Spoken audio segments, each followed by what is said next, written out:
Bienvenidos una vez más al canal para Brahman. Hoy vamos a hablar del conocimiento en sí mismo, el conocimiento como conciencia, como el contenido de la conciencia. Para el estudio de los Vedas, luego de los Upanishads y luego del Ramayana, del Bhagavad Gita, para toda la línea de tradición de la metafísica hinduista, el conocimiento está completamente ligado e inseparable del mismo proceso de la conciencia. Esto significa que no existe realmente para el Advaita y para el Vedanta en general un conocimiento externo a mi propia cognitividad. Por eso, toda la metafísica del hinduismo expresa cómo, mediante la expresión y la acción del conocimiento, me voy conociendo a mí mismo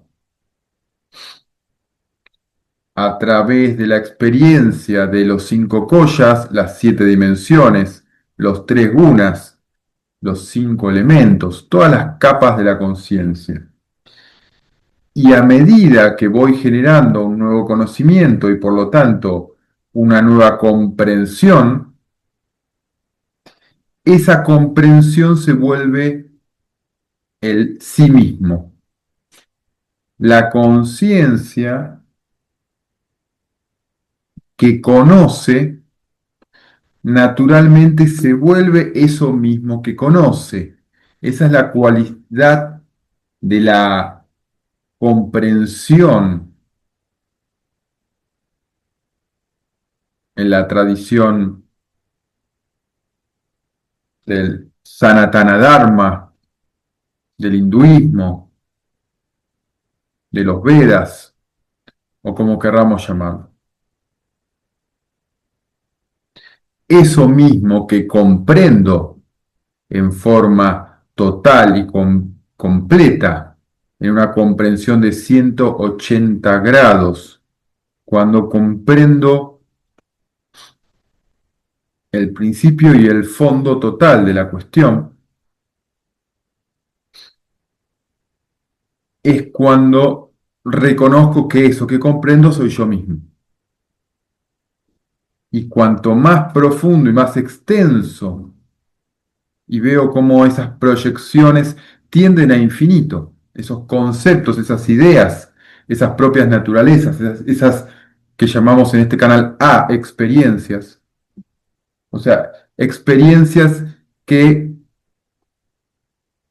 no están limitadas por lo personal, sino que trascienden o sea, que son trascendentales.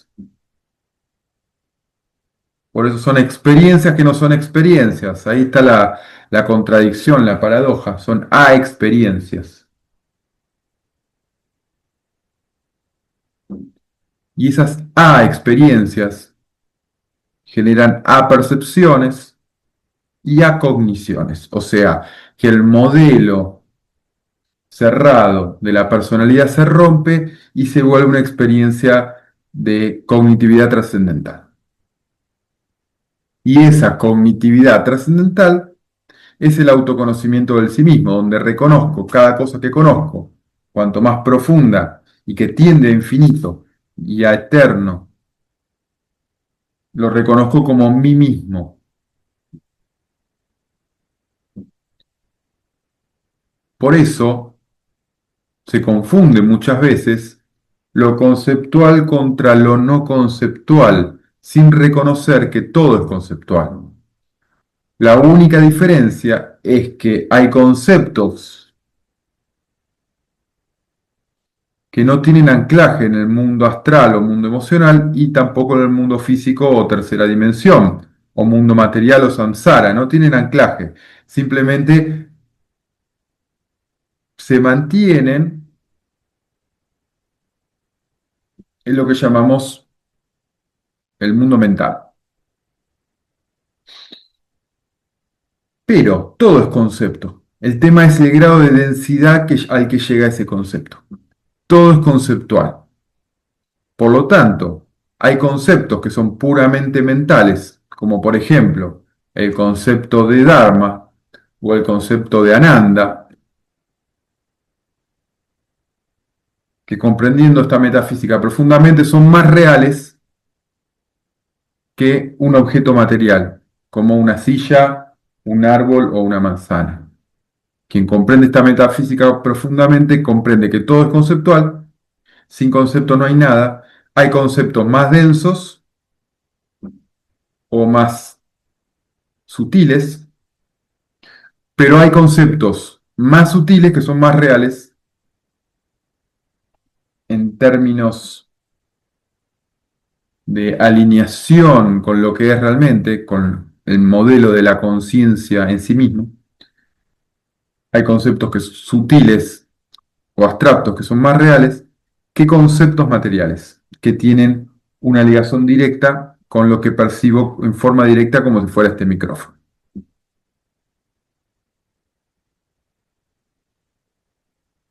Después, obviamente, puede haber conceptos completamente ilusorios y falaces y que no se aplican ni siquiera al modelo mental, ni al emocional, ni al material. Son puramente eh, el divague mental. Pero reconocer los conceptos profundos que tienen una asertividad y que generan comprensiones profundas y que descubren la verdadera naturaleza, o sea, los conceptos más profundos y reales, como el concepto yo soy, como el concepto Atman, como el concepto Brahman, tienen más poder, más peso específico, porque son la puerta a mi propia naturaleza, que es mucho más profundo y real que el mundo material, que parece tan inobjetable, o el mundo emocional, que se puede sentir, o cuarta dimensión, que se puede sentir en forma tan palpable. Bien, por lo tanto, todo lo que comprendo más profundamente se vuelve el sí mismo, la conciencia. ¿Por qué? Porque la conciencia no dual, dentro del modelo de metafísica Advaita, como conciencia, lo que llamamos que es conciencia, es todo su contenido. La conciencia es todo su contenido. ¿Y cuál es su contenido? ¿Cuál es el contenido de la conciencia? El conocimiento. El conocimiento acumulado por los diferentes antakaranas, que es la mente metafísica. Ilusoriamente, los ahamkaras, los egos, se quedan con fracciones del conocimiento y la reconocen como propias y se quedan identificados y pegados a una pequeña fracción de conocimiento, el ego, que es el nombre, la forma, la edad, la nacionalidad, ¿no? Las identidades. Y dice, esto es mío. Y todo el resto, todo lo que está fuera de este conjunto, no soy yo. Es extraño, es la otredad, es lo desconocido, lo infernal, lo macabro, etcétera, etcétera. Y yo soy este conjuntito y del otro no me hago cargo. Pero para quien comprende profundamente la filosofía no dual, comprende que desidentificándome del modelo limitado de conocimiento, de la hoja cuadriculada, de esto es mío, esto es tuyo, esto es del vecino, de la la fragmentación y las fronteras múltiples que genera el sistema de Ahankara, el ego, liberándome de esas identificaciones, comprendo que la conciencia es toda la acumulación de conocimiento masiva en todos los estados, en las siete dimensiones, en los cinco koyas, en todos los seres a la vez, en forma simultánea. Y no hay nadie que sea realmente dueño particular de una baldosa de conocimiento. Todo el conocimiento, cuando decimos conocimiento, decimos también sistema emocional y sistema material. Todo el sistema de la realidad es propiedad de la conciencia no dual, la misma que habita en todas partes.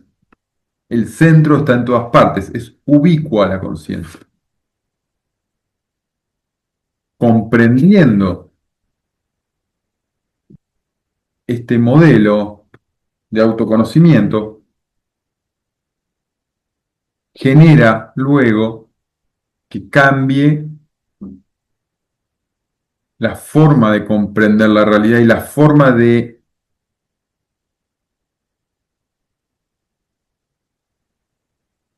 o el foco, la actitud, ¿no? El modelo cognitivo de lo que soy.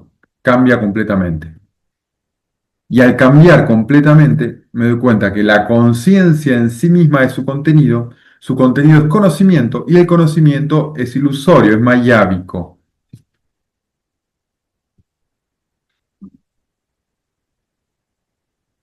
Es bastante complejo, ¿no? Todo vuelve a uno nuevamente, porque todo el modelo es subjetividad pura, pero la infinita diversificación y proyección de seres ilusorios, de tiempo y espacio ilusorios, genera un campo de conocimiento y una estructura, ¿no?, de dimensiones que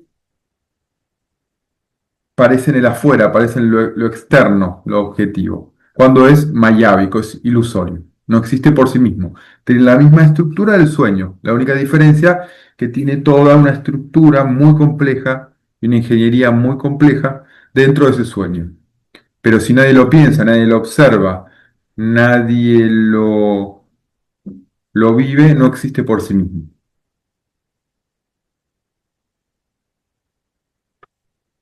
Entonces, descubro que yo mismo soy el conocimiento, que el conocimiento es ilusorio, y vuelve todo al principio de la conciencia. Y como yo soy la conciencia que proyecté esa ilusión masiva,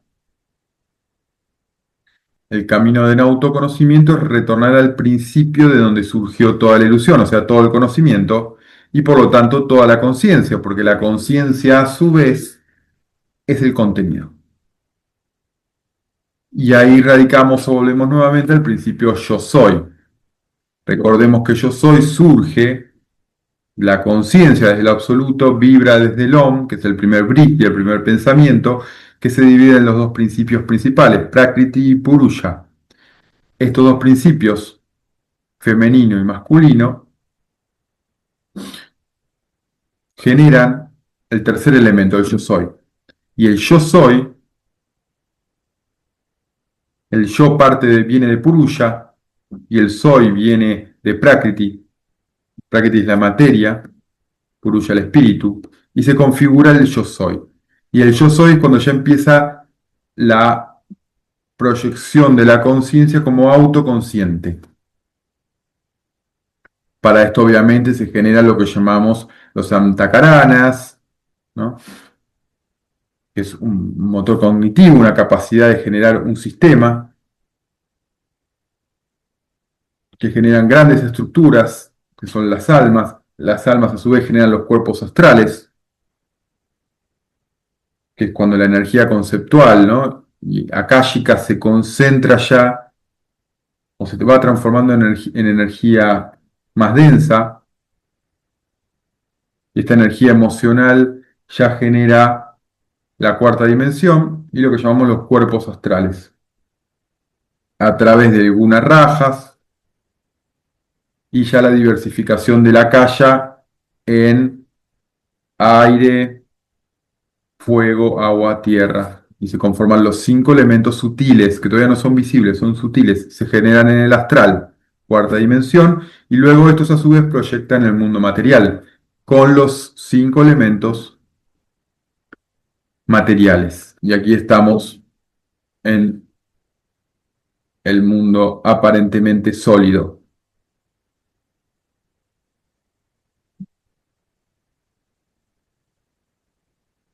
Bien, entonces, toda esta proyección, desde el yo soy, es la emergencia de la conciencia. Y en el modelo de Antacarana, recordemos que el Antacarana es el motor cognitivo que posee pensamiento, inteligencia, ego y memoria.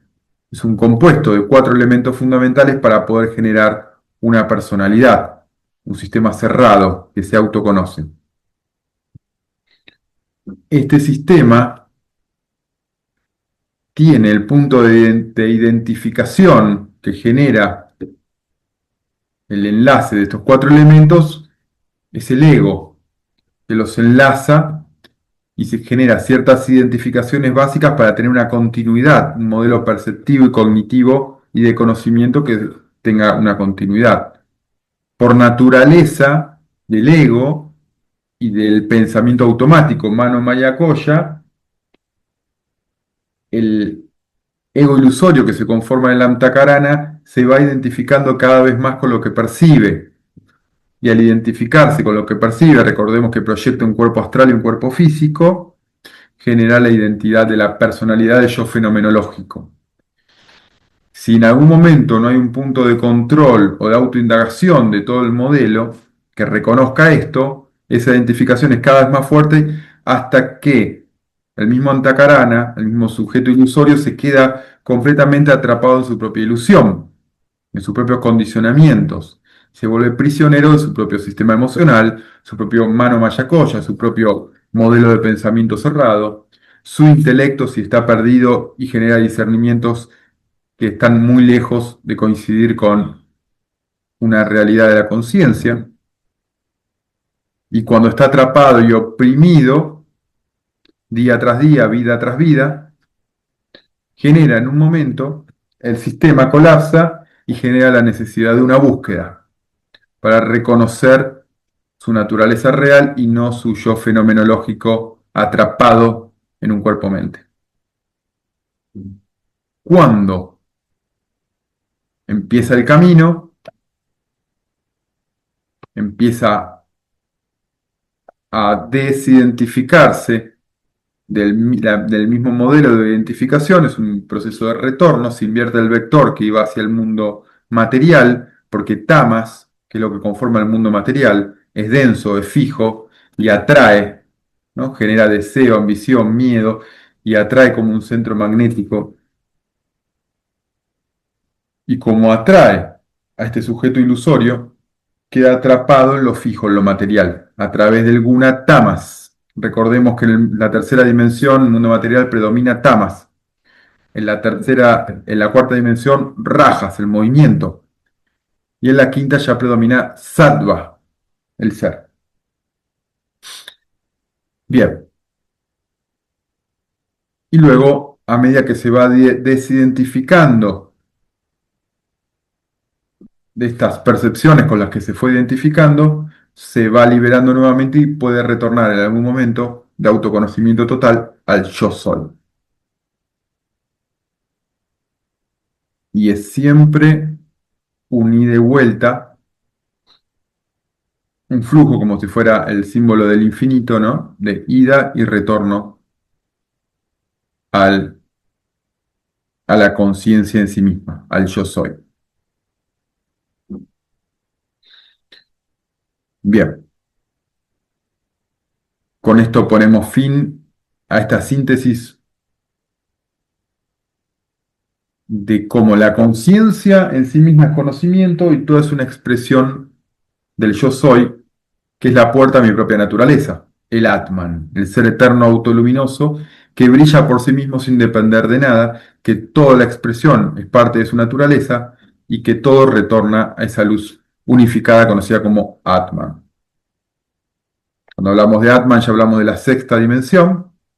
Cuando hablamos de Brahman ya es la comprensión 360, el autoconocimiento total, que incluye la ilusión y la autoconciencia, el autoluminoso Atman. Y luego de esta séptima dimensión ya no hay más nada más que el absoluto, que es la última y real naturaleza, pero no es descriptible porque ya no hay nada, nada allí que se pueda describir. Simplemente el absoluto es de donde emerge la primer semilla de la conciencia, como el Om que nombramos recién, el primer Briti. Muchas gracias.